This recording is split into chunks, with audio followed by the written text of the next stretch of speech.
Finally दोस्तों हम चित्राल पहुंच गए हैं।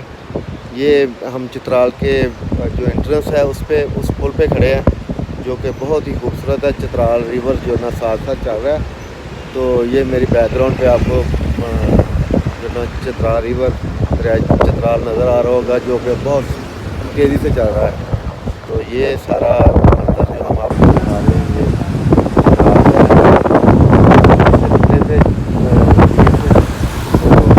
फाइनली हम चित्राल पहुँच गए हैं। तो ये चित्राल के दोनों हैं, ये मेन इंटरेस्ट है चित्राल की।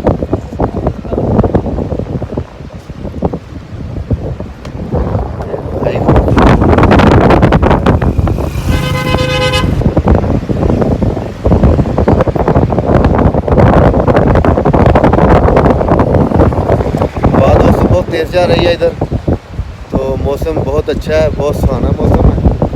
तो हमें तो पता चला था कि चित्राल में गर्मी होती है, लेकिन यहाँ तो हम एंजॉय कर रहे हैं इधर, आप देख सकते हैं।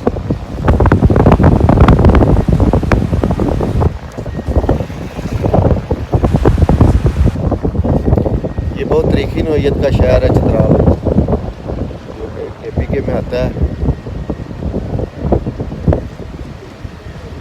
अभी हम जाएंगे शहर में, ये शहर की एंट्रेंस है। तो देखते हैं कौन सा होटल लेते हैं हम।